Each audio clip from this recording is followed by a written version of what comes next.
Assalamu alaikum, bonjour à tous, bonjour mesdames. Donc, est-ce que vous pouvez vous présenter un petit peu? Alors moi je suis Linda, la gérante de Hortigym.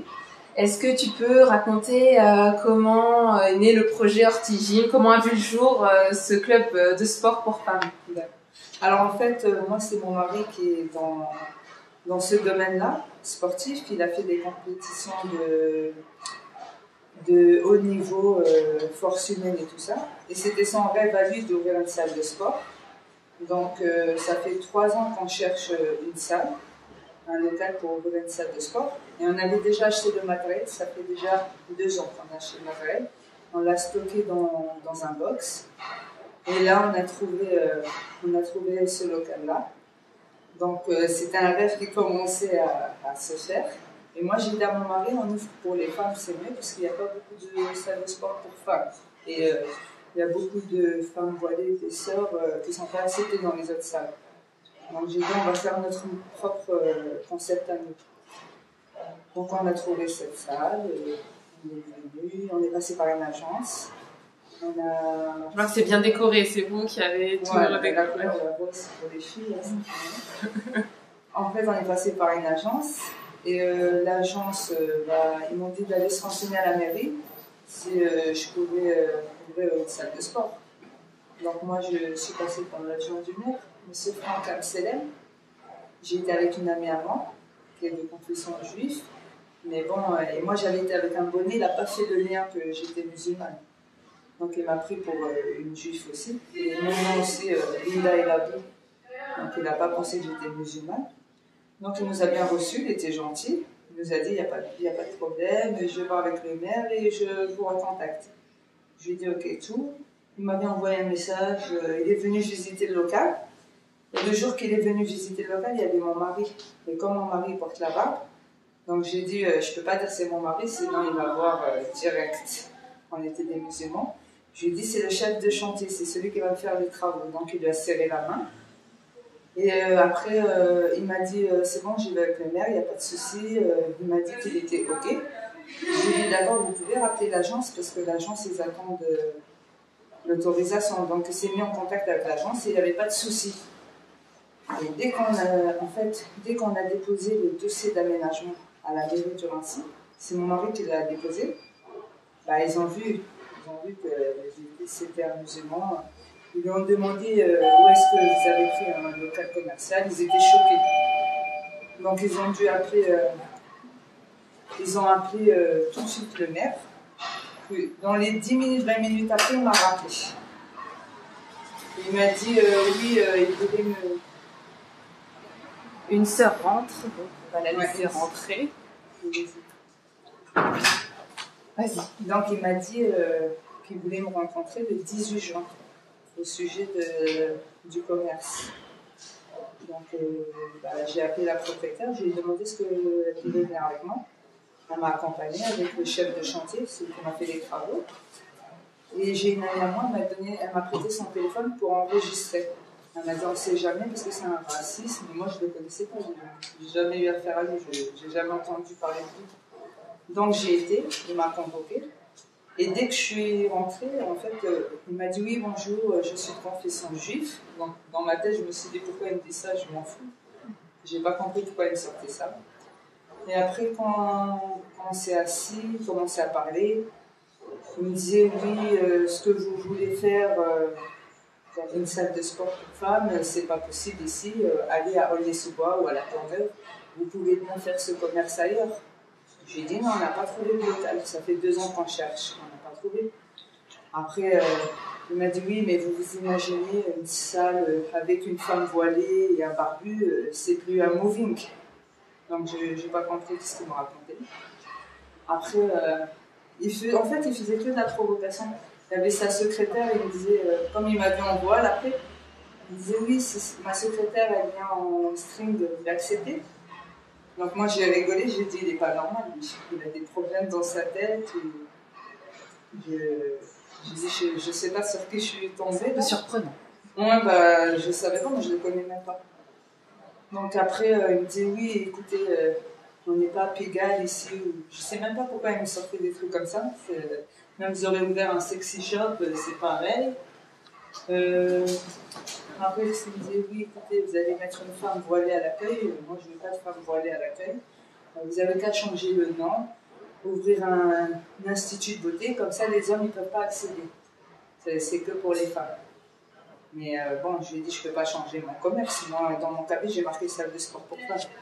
Je lui ai dit, il ne va pas me commander ce que je vais faire comme commerce. Et après, bon, on a essayé de parler avec lui, mais il n'y avait pas de solution. Il n'y avait pas de salle de sport. Donc, on est parti, on a laissé tomber, on a déposé le dossier. Il nous a répondu refus d'aménager. Pendant 3 fois, il l'a fait 3 fois. On a pris le local au mois de mai. Jusqu'à juin, juillet, août, à chaque fois, il refusait. Le 9 septembre, j'ai dit à mon mari, on ouvre là parce que c'est bon, on va faire faillite. On paye le local et on n'exerce pas. En plus, on devait payer les travaux et tout. On leur devait de l'argent. Donc, je lui ai dit, on commence le 9 septembre, voilà, tant pis. Parce que lui, il veut pas. Donc, ça ne va pas changer la vie. Et après, c'est là que ça a commencé. Dès qu'on a ouvert, il y a l'huissier qui est venu. Elle est venue constater qu'on était ouvert. Après, il y a eu la police. Il y a eu le commissaire de Rancy avec l'inspecteur. Soi-disant, l'inspecteur, c'est un gardien de la paix. C'est pas un inspecteur. Il m'a dit, oui, faites attention, on vous arrache. Donc, moi, j'avais rien à me reprocher. Je lui ai dit, ok, il n'y a pas de problème. Après, il nous a fait des problèmes.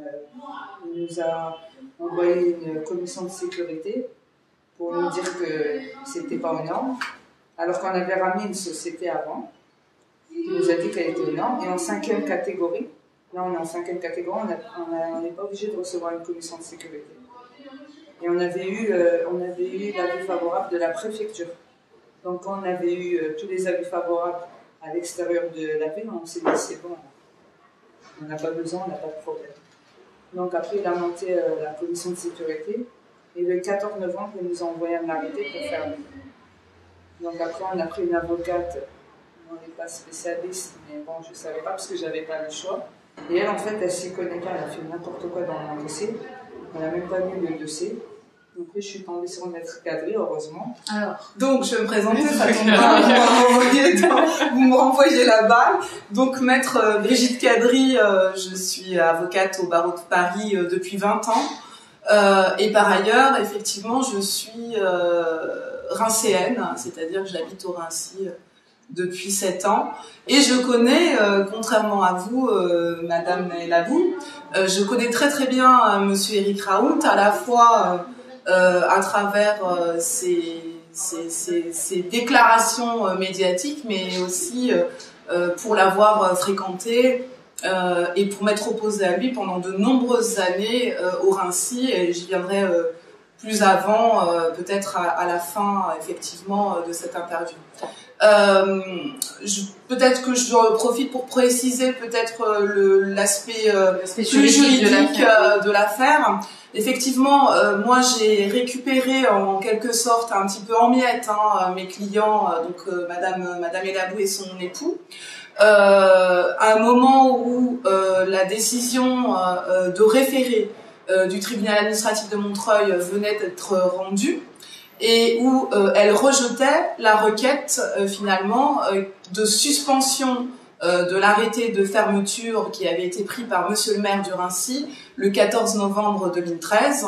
Et donc, j'arrive à un moment où finalement, en plus de cela, Monsieur le maire a immédiatement fait appliquer cet arrêté de fermeture en envoyant finalement les membres de la police municipale sortir les adhérentes en fait de la salle de gym et faire respecter cet arrêté voilà, bon, dont il était demandé la suspension devant le tribunal administratif. Alors, pour revenir un petit peu en arrière sur la partie extrêmement juridique du dossier, au tout départ, en fait, Monsieur le maire du Rincy, de toutes les manières, a été opposé, ça a été dit dans d'ailleurs des enregistrements, puisque ces enregistrements sont d'ailleurs entre les mains du procureur de la République de Bobigny, qui est saisi d'une plainte pour discrimination. Et dans ces enregistrements, il apparaît bien qu'il y a eu un certain nombre de rendez-vous qui ont été organisés en mairie en présence de nombreux témoins. Et donc il n'y a pas simplement, je dirais, la preuve auditive des propos discriminatoires et racistes qui ont été proférés, et même islamophobes, qui ont été proférés par Monsieur le maire. Il y a aussi de nombreux témoignages, en fait, de l'ensemble des interlocuteurs de ce dossier, puisque il y a eu à la fois la personne qui était chargée du chantier des travaux de rénovation de l'établissement, qui lui-même est témoin auditif de ce qui s'est passé, mais il y a aussi les propriétaires qui ont loué les locaux, mais aussi l'agence qui a servi d'intermédiaire dans le contrat de bail, et puis également en fait le syndic de copropriété, qui est la société Foncia, qui est une société qui se trouve sur Paris et qui s'est fait harceler littéralement par Monsieur Raoult pour que finalement il obtienne la fermeture de cet établissement. Donc dès le départ, de toutes les manières, Monsieur Raoult a multiplié les démarches pour ne pas permettre l'ouverture de cet établissement. Alors évidemment, il a trouvé divers prétextes. Alors au tout départ de l'affaire, il a écrit 4 correspondances à Monsieur le préfet de Seine-Saint-Denis pour dénoncer le caractère religieux en fait de l'établissement, qui est un établissement privé effectivement d'entraînement de gymnastique, mais pour réserver aux femmes. Point, mais qui n'a absolument a priori aucune connotation religieuse quelconque d'ailleurs, et à la limite, j'ai envie de vous dire, dans le cadre de la liberté de culte, on ne voit pas où serait le problème de toutes les manières, puisque chacun est libre, enfin jusqu'à preuve du contraire, de pratiquer son culte dans des lieux privés sans qu'il puisse y avoir de droit de regard de quelque nature qu'il soit des autorités publiques. Donc d'ailleurs, je ne vois pas où il y aurait pu y avoir un problème à l'ouverture même, je dirais, d'une salle confessionnelle. En l'occurrence, ça n'était pas le cas. Mais peu importe. En tout état de cause, donc les intentions de Monsieur le maire, parce qu'au départ, quand il écrit au préfet Galli de Seine-Saint-Denis, c'est bien de dire « nous avons affaire à des musulmans intégristes ». C'est une salle que je ne veux pas voir sur le territoire de la commune. Il a essayé de déclencher une enquête administrative des services de police, des services du renseignement, qui ont d'ailleurs appelé, à force de recevoir des courriers, Monsieur le préfet a réagi en diligentant plus ou moins une enquête informelle, qui d'ailleurs des services de police, du renseignement, ont appelé les propriétaires qui avaient loué les locaux à Madame Elabou, et les propriétaires ont expliqué d'ailleurs aux forces de police préfectorales, j'ai envie de rattacher directement aux services de renseignement, que elles se moquaient de la religion, de savoir si elle avait loué à quelqu'un qui était de confession musulmane ou de confession juive ou de confession je ne sais laquelle, bouddhiste ou voilà.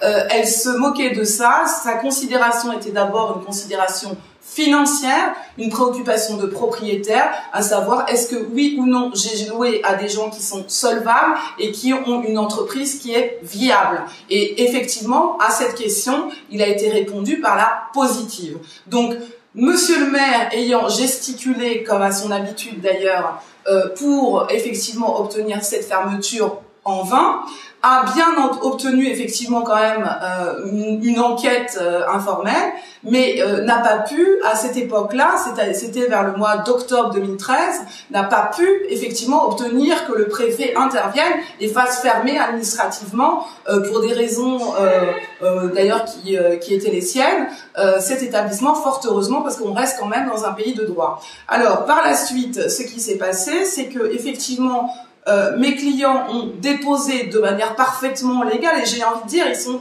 très légalistes, puisque Monsieur Beladef, l'époux de la gérante, est quelqu'un qui a travaillé dans la sécurité. Donc il connaît bien son sujet, j'ai envie de vous dire. Donc quand il y a eu une mise aux normes, en fait, il est un peu jusqu'au boutiste, même peut-être même trop formaliste, Monsieur Beladef. C'est un peu ce qu'on peut lui reprocher dans ce dossier. Alors qu'est-ce qu'il a voulu faire? Il a voulu faire bien. Ben, à force de vouloir faire bien, il a effectivement demandé un permis d'aménager, ce qu'il n'avait pas à faire puisque précédemment cet établissement était déjà un établissement qui recevait du public, puisque dans le passé, j'ai repris le dossier papier, j'ai envie de vous dire, il y avait déjà eu une location des locaux à un restaurant, ensuite à une salle de massage et d'entraînement sportif, alors peut-être plus doux, type yoga, hein, bon voilà. Donc évidemment c'était pas du training, mais enfin en même temps voilà, ça reste une activité un établissement privé qui recevait malgré tout du public. Et puis effectivement il y a eu aussi une location à une église évangélique qui ne s'est fait sortir en fait des lieux que par des recours des copropriétaires et non pas de la mairie, hein, contrairement à ce qu'a affirmé M. Raoult à un moment donné. Non, pas du tout. L'église évangélique, c'est en fait à essuyer les foudres des copropriétaires qui trouvaient que ils étaient trop bruyants. Donc c'était même pas sur des questions de sécurité ou touchant justement à la sécurité de l'établissement. Donc a priori, il n'y avait même pas d'obligation, si vous voulez, de déposer un permis d'aménager. Ils l'ont fait parce que M. Belhadeff est quelqu'un qui est consciencieux, justement. Alors, vous voyez, maintenant, ça se retourne contre lui, c'est quand même assez intéressant. En tout état de cause, donc, il dépose ses permis d'aménager qui sont régulièrement refusés. Il a même demandé une enseigne. Alors pareil, on lui a sorti un règlement qui est complètement obsolète, qui n'a jamais été renouvelé au conseil municipal, il date de 1990. C'est vous dire tous les prétextes qu'on a cherchés effectivement dans ce dossier sur le plan administratif. Et puis finalement, il a en plus sollicité, parce que c'est le cas, vu qu'il n'existe pas dans le domaine de commission de sécurité, d'accessibilité et de sécurité, il n'y a pas de compétence en fait municipale. Donc le permis d'aménager qui a été déposé par Madame Eladou, finalement en mairie, a été immédiatement transmis aux services départementaux et préfectoraux qui ont porté un avis à travers la sous-commission d'accessibilité et de sécurité qui est la seule compétente d'un point de vue légal au sens du Code de la construction et de l'habitation et du Code de l'urbanisme pour les établissements privés de 5e catégorie, qui est le classement de l'établissement Ortigil. Et cette commission, cette sous-commission départementale de sécurité et d'accessibilité exclusivement compétente dans le dossier, a rendu à Monsieur Raoult, c'est pour ça qu'il a d'ailleurs multiplié ensuite les démarches pour faire obstacle en fait pour ne pas tenir compte de cette décision, a rendu un avis qui était favorable à l'exploitation, donc à l'ouverture de cet établissement, le 2 octobre 2013, du moins la commission s'était réunie le 26 septembre 2013, Monsieur le maire en a été informé, l'avis a été notifié à Monsieur le maire du Raincy le 2 octobre 2013. Comme par hasard, ne voulant pas se plier à un énième refus finalement préfectoral de faire fermer cette salle, eh bien le maire le lendemain, je dis bien le lendemain, le 3 octobre 2013, convoque sa propre commission qui n'a de compétences en vertu d'aucun texte, ni du Code de la construction, ni du Code de l'urbanisme. Donc moi, j'aimerais bien qu'on m'explique et que Monsieur le maire donne des explications sur cette fameuse commission communale de sécurité et qui, a fortiori, quand j'ai été rechercher effectivement la composition de cette commission, je pensais qu'il s'agissait au moins, au minimum, de la commission communale de sécurité qui a été désignée par le conseil municipal du Raincy en 2008 et dont les membres d'ailleurs ont été désignés par ce conseil municipal. Que nenni, je me trouve avec un président de commission, Monsieur Fichera, qui pour les habitants de la ville connaissent bien, puisque c'est l'adjoint aux travaux de la ville, extrêmement dévoué à Monsieur Raoult, et qui a présidé cette commission, dont Monsieur Raoult a choisi scrupuleusement l'ensemble des membres. Donc voilà, c'est cette commission communale de sécurité. Alors, excusez-nous, une autre jeune femme rentre dans le club.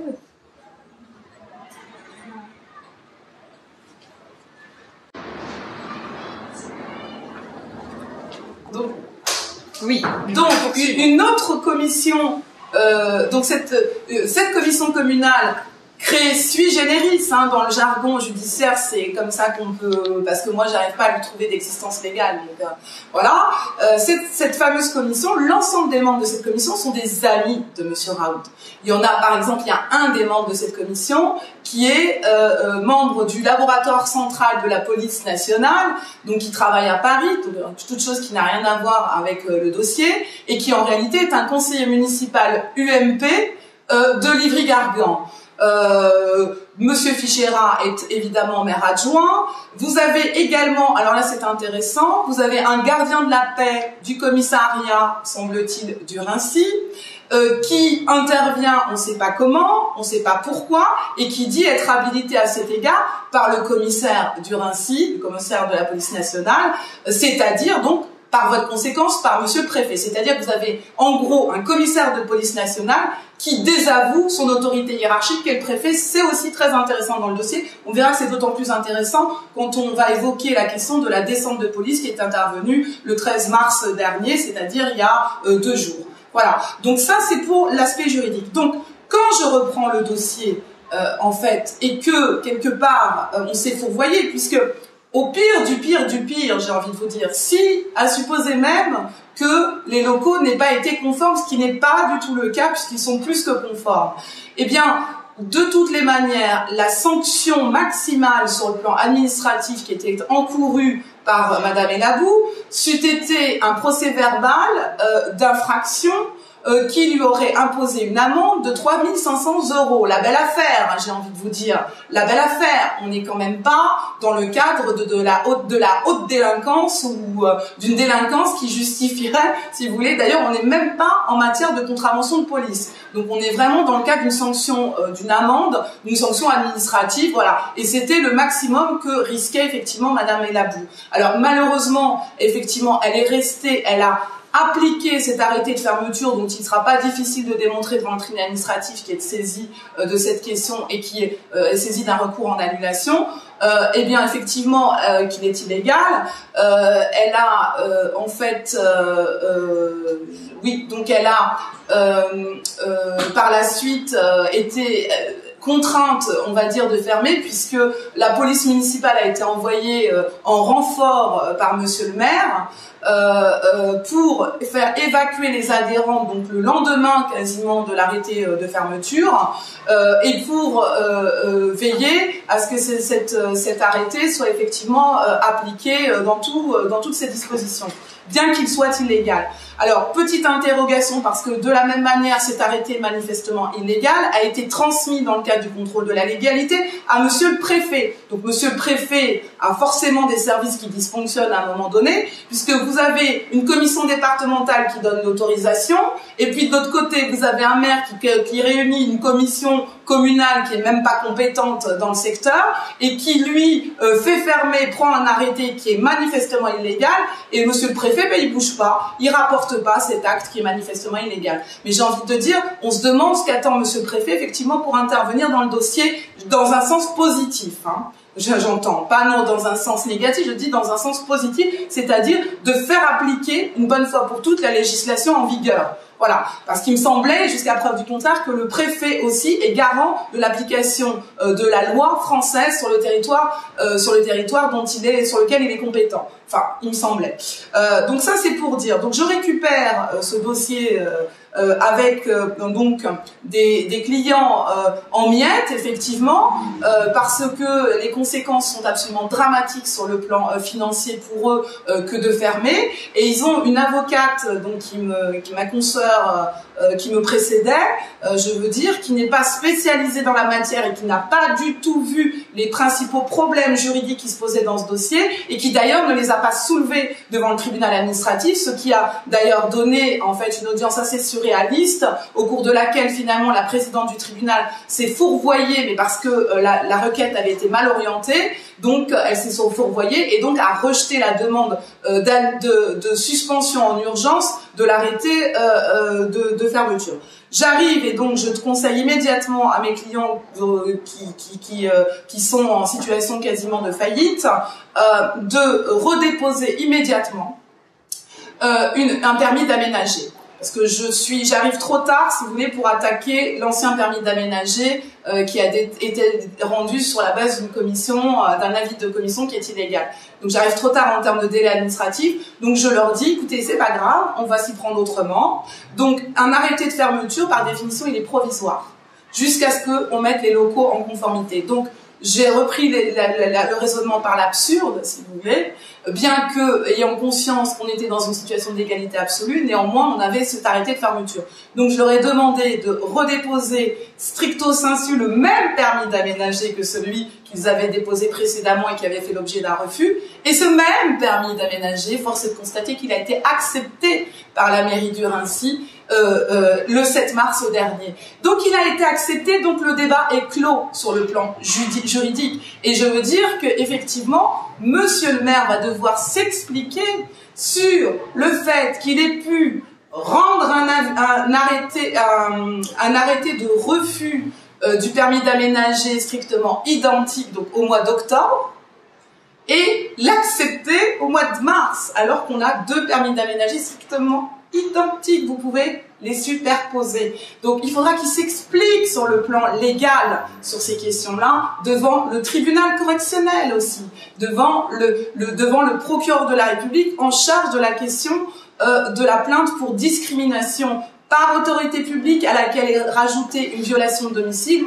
puisque à partir du moment où la commission compétente de point de vue légal a donné un avis favorable à l'ouverture et à l'exploitation de cet établissement, donc à partir du moment où cet avis a été donné dans un sens favorable, si derrière on rend une décision de fermeture pour des motifs fondés sur des considérations religieuses, et donc pour des motifs de racisme, on va pas tourner autour du pot, hein. Monsieur Raoult, moi je l'affirme, est quelqu'un qui discrimine, est quelqu'un qui n'aime pas les musulmans, et qui d'ailleurs a donc opéré via sa commission communale une violation d'un domicile privé qui est le fonds de commerce de Madame Elabou. Et ça a été commis en réunion par une autorité publique le 3 octobre 2013. Donc ça, c'est la première violation de domicile. Ensuite de cela, sur le plan légal, nous avons une autre dame qui arrive et qui vient s'entraîner. Il y a du monde. Et voilà, effectivement, heureusement, il y a du monde. Donc on a régularisé, j'ai envie de vous dire, et là, d'un point de vue juridique, le dossier est absolument blindé. Donc, ce qui se passe, c'est que j'avais expliqué à mes clients qu'il était beaucoup plus, je dirais, prudent de ne pas communiquer sur leur situation administrative régularisée, j'ai envie de dire, ou parfaitement légale depuis l'origine, tant que, en fait, on n'avait pas effectivement obtenu ce permis d'aménager le 7 mars. Et donc, ils ont effectivement communiqué à partir du 7 mars. Et là, donc immédiatement après la parution de divers articles, y compris dans le Figaro, qui est un journal de la même tendance politique que Monsieur Raoult, d'ailleurs, d'articles dans Le Parisien, d'articles également sur différentes publications internet. Immédiatement après, vous avez donc Monsieur Raoult qui a fait des déclarations d'ailleurs totalement contradictoires à la presse, notamment aux journalistes du Parisien, puisque moi j'ai envie de vous dire peut-être que mon rôle va s'arrêter là, parce que si vous voulez, dans le dernier article du Parisien, il arrive à reconnaître que finalement il n'aime pas les femmes voilées, et finalement effectivement il a discriminé. Et donc finalement les infractions qu'on reproche à M. Raoult sont d'ores et déjà constituées, ce qui me permet de renvoyer un message à M. le procureur de la République de Bobigny, qui sera gentil quand même de rapidement traduire devant le tribunal correctionnel M. Raoult, puisque l'infraction de discrimination par autorité publique est parfaitement caractérisée et prouvée dans le dossier. Voilà. Alors ça, c'est une petite parenthèse. Mais cela étant, on ne s'attendait pas à la visite impromptue. Je veux dire plus exactement à la rafle, parce que moi j'utilise les mots qui sont à proportionner par rapport effectivement à l'agression dont ont été l'objet Madame Elabou et son mari qui en fait était présent, donc c'était le 13 mars, hein, c'est ça. Ce qui s'est passé, c'est que, alors là, peut-être que sur l'aspect factuel, parce que moi j'ai pris je vais rebondir après par rapport aux propos de Linda, mais je veux dire, moi je suis arrivée en cours de route du contrôle. Linda, alors voilà, et je vais reprendre après. Voilà, vous expliquerez où vous en êtes arrivé. Alors nous, en fait, il y a eu la police. Moi, je les ai reconnus à comment ils parlaient. On voit à travers la vitre, j'ai dit c'est des hommes. Mon mari, il était assis là, heureusement il était là ce jour-là. Il m'a dit c'est la police, donc moi j'ai ouvert. Je lui ai dit oui, bonjour, c'est pour. Et là, ils sont rentrés, ils m'ont poussé, moi je me suis écartée. Mon mari s'est levé, il leur a dit excusez-moi, c'est un lieu privé, vous n'avez pas le droit de rentrer. Donc ils l'ont poussé. En fait, ils cherchaient des problèmes avec lui. J'ai dit laisse tomber, ils veulent l'embarquer en garde à vue. Après, ça va mal tourner. Donc, il s'est assis, il est resté là. Il leur a dit oui, vous n'avez pas le droit de rentrer, c'est un lieu privé. Après, ils m'ont dit oui, vous faites partie de la société, vous êtes qui vous? Il leur a dit je suis le mari de la gérante. Il leur a dit donnez-moi le cabis ou le statut. Et comme mon mari n'est pas dans le statut et le cabis, donc il n'avait rien le droit de dire. Il ne pouvait pas rentrer dans l'histoire. Après, moi, ils m'ont emmené là-bas. Il y a 2 policiers qui m'ont emmené devant la salle de cours collectif, tout seul. Et les 3, ils étaient avec mon mari. Ils m'ont dit oui, ils voulaient rentrer dans la grande salle où il y avait les femmes. Ils faisaient un cours collectif. Je leur ai dit non, c'est pas possible, ils n'ont pas leur droit. Vous attendez, je les préviens. Vous ne pouvez pas rentrer comme ça. Ils m'ont dit écoutez, on est dans un lieu public, on a le droit de rentrer. Je lui ai dit non, attendez, je les préviens. Après, il y en avait un qui me poussait pour ouvrir la porte, donc moi je bloquais avec mon pied. Il faut préciser que tu es enceinte, enfin, ça se voit à la caméra, mais tu es enceinte de 9 mois. 9 mois, ouais. Donc, quasiment à terme. Quasiment à terme. Donc il me poussait, il me disait vous poussez, on va ouvrir. Je lui ai dit non, attendez, je préviens. Donc moi je ne savais pas quoi faire, j'ai appelé le maître cadré, je lui ai dit oui, il y a la police, ils veulent rentrer de force dans la salle. J'ai dit bougez pas, j'arrive. Ouais, je lui ai dit ils veulent rentrer, ils sont en train de me pousser. Et après il me disait, il y avait le capitaine, celui qui avait les 3 bombes. Il me disait écoutez, on est en France, on est dans un pays laïque, vous n'avez qu'à rentrer chez vous. Donc après je lui ai dit oui, mais après j'ai commencé à pleurer, ils m'ont stressé parce que je pouvais rien faire. Je lui ai dit attendez, je les préviens. J'ai ouvert la porte un petit peu. Après ils ont mis leur tête comme ça, ils m'ont dit c'est bon, on les a vus, haha. Après, ils sont ressortis. Et le commissaire de police, il m'a pris tout seul ici. Et les 4, ils étaient avec mon mari. Ils étaient en train de parler avec lui. Ils étaient en train de chercher des problèmes pour l'embarquer. Et moi, le commissaire, il me parlait. Il me dit oui, écoutez, vous n'avez pas le droit d'ouvrir, il faut fermer. Sinon, on va venir tous les jours. D'accord? Et moi, je les ai mis en aïe, l'autorisation. Il m'a dit non.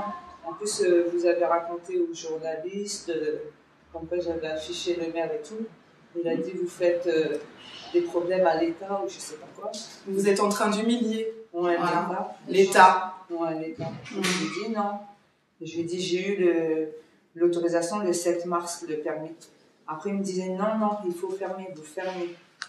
Après, il m'a donné une convocation, il m'a dit, demain, vous venez, vous êtes convoqué. Alors, à ce moment-là, j'interviens. Voilà. J'arrive, je tombe, parce que ne précise peut-être pas, sur un dispositif. Alors, j'entrouvre la porte, parce qu'il faut sonner pour rentrer, donc bien évidemment, ce qui permet d'ailleurs de savoir à qui on a affaire, vu qu'on est dans un lieu privé et qui n'est ouvert. Alors, je précise, le lieu n'est ouvert qu'aux adhérentes. Ça n'est pas ouvert au public. Ça n'est ouvert qu'aux adhérentes. Donc, quand on n'est pas adhérent, on n'a rien à faire dans ce club de gym. Voilà. Donc ça c'est juste une précision. Donc comme mes clients effectivement me connaissent par cœur, je suis assez reconnaissable. Donc ils m'ont ouvert et les policiers voulaient m'interdire l'accès. Donc je découvre 5 policiers armés classiques, police nationale, avec en tête quelqu'un qui m'apparaît un peu zélé, muni de gilets pare-balles, donc avec un dispositif d'intervention pour des délinquants. Enfin, moi, c'est comme ça que je l'analyse. 20 ans de pratique professionnelle. En général, quand je vois un dispositif aussi lourd, c'est que je sais qu'il y a une intervention pour des gens qui ont commis ou qui viennent de commettre une infraction. Hein, mais qui est sanctionné par le code pénal, hein, pas par une enfreinte à un règlement administratif quelconque. Hein. C'est-à-dire que derrière, normalement, forces de police, quand elles sont munies de gilets pare-balles, c'est qu'on va attraper des brigands. Hein, voilà. Enfin, moi, c'est comme ça que je l'ai vu dans mes études de droit, et c'est aussi comme ça que je l'ai vu dans ma pratique professionnelle de 20 ans de barreau. Alors, je vois ce dispositif et on m'interdit l'accès. Je dis ah non, excusez-moi, c'est vous qui devriez être dehors et moi qui devriez être à l'intérieur parce que il se trouve que je viens défendre mes clients. Donc je veux savoir ce qui se passe et j'intercepte au passage le commissaire en train de rédiger sa convocation pour Madame Elabou, que j'interpelle en lui disant oui, comment ça, et qui vient de dire infraction. Donc j'entends infraction, je dis quelle infraction, est-ce que je peux me permettre, je voudrais savoir de quoi s'agit-il, quelle est l'infraction pénale qui est commise par ma cliente, je veux savoir. Alors là, évidemment, confusion. Donc là, il ravale sa salive, le commissaire en personne, qui me dit que ça ne me regarde pas, mais que néanmoins, il s'agit que d'un contrôle administratif.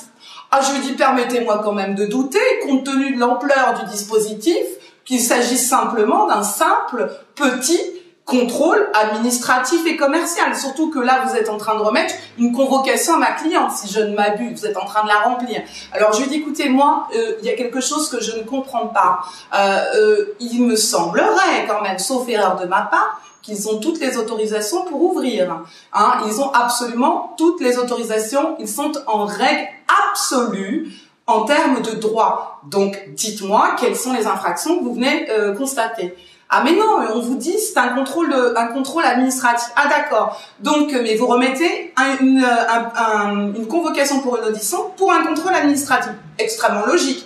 Je dis écoutez, moi, sauf erreur de ma part, monsieur le commissaire, je lui dis, je voudrais d'abord, premièrement, noter l'identité de l'ensemble des forces de police présentes, plus leur petit numéro d'identification, si vous le permettez. Alors là, bizarrement, ils commençaient tous à se diriger vers la sortie.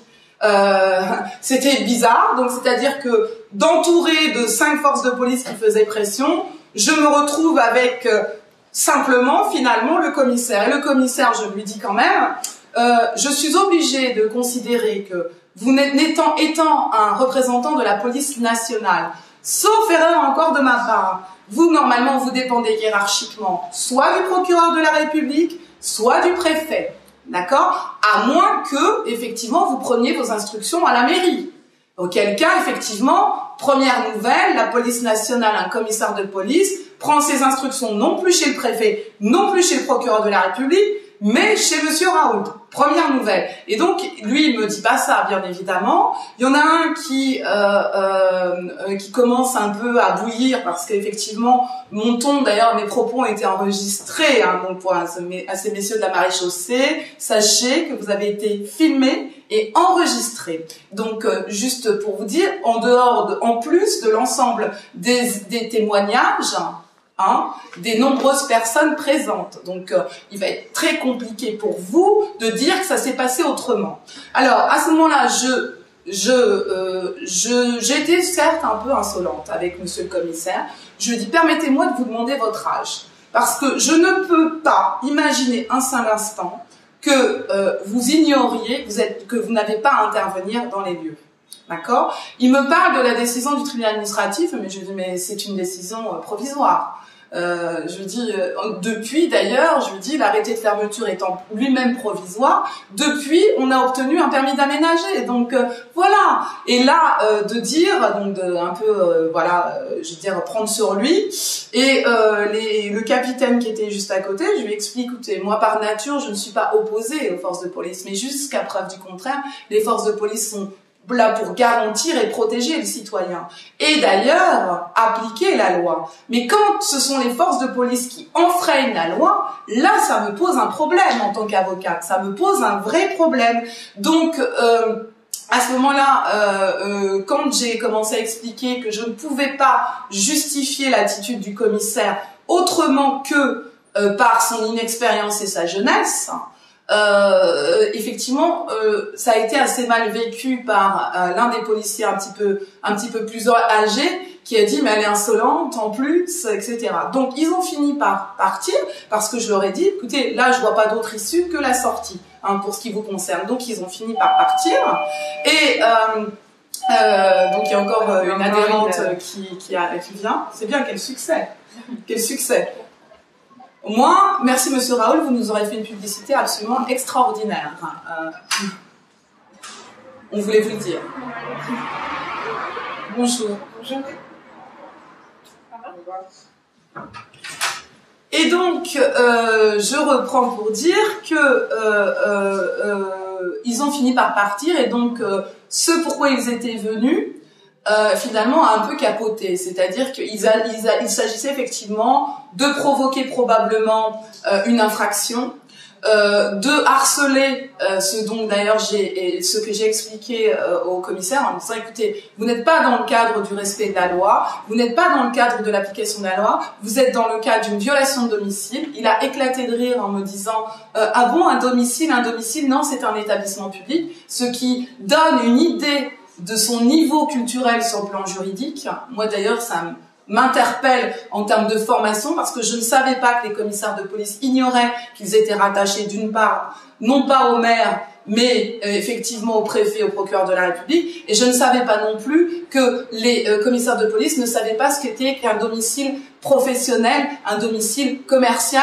une propriété privée, un fonds de commerce qui par nature est une propriété privée. Ça, j'ignorais que on en soit dans cet état, je dirais. Alors là, moi au départ, j'ai pensé qu'il s'agissait de l'inexpérience, mais là, je vais plus loin. Je dis que c'est une absence de formation.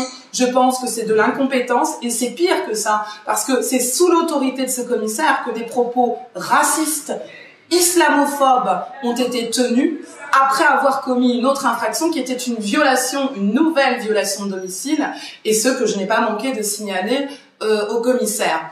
Je lui ai dit également qu'il devrait répondre effectivement de ses actes, de son intervention de ce jour, auprès évidemment des services de la super police, des services de l'IGPN, et également du procureur de la République, puisque bien évidemment le lendemain, une plainte a été déposée à l'IGPN, et je vais compléter ma plainte, la plainte qui est déjà pendante auprès du parquet de Bobigny, pour tous ces chefs d'incrimination qui me paraissent extrêmement graves. Alors j'aurais un message quand même à faire passer, parce que j'ai été particulièrement choquée en tant qu'avocate, là cette fois parce que je suis profondément républicaine.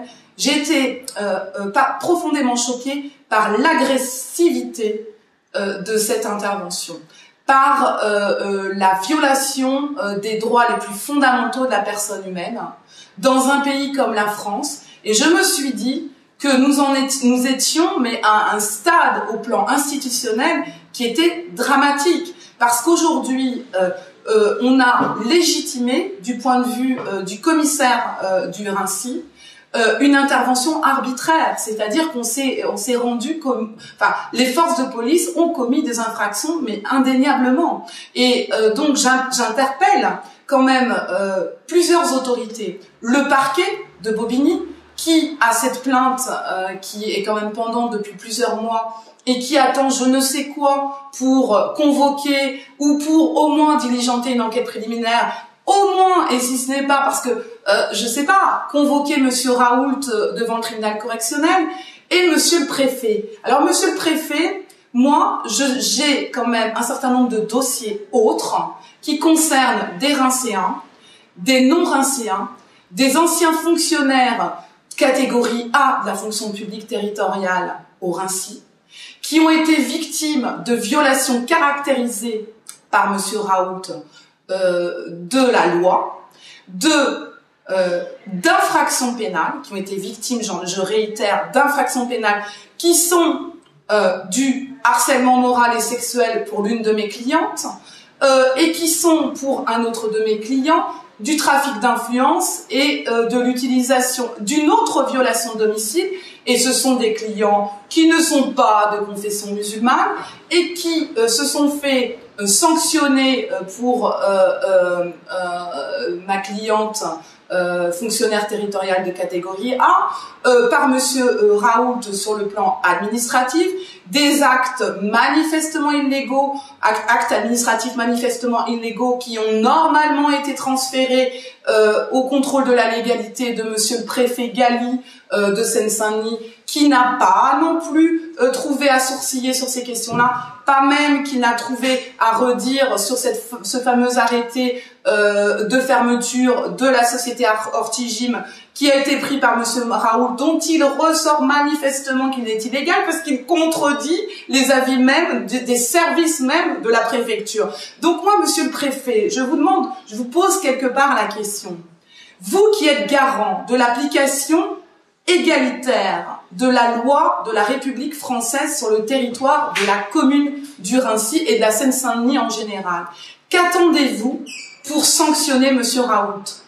Est-ce que sa qualité d'ex-ministre, ex-député de l'Assemblée nationale vous pose une difficulté? Est-ce qu'il y a en France des justiciables de seconde base et des justiciables qui, eux, les nantis notamment, les anciens, les ex, qui, eux, sont garantis d'une parfaite impunité? Parce que, vu la situation actuelle, les difficultés rencontrées par l'ensemble de mes clients, je vous pose des questions. Et j'en appelle au ministre de l'Intérieur, parce que là aussi, monsieur Valls, vous êtes tout autant compétent. Je voudrais savoir ce que vous pensez de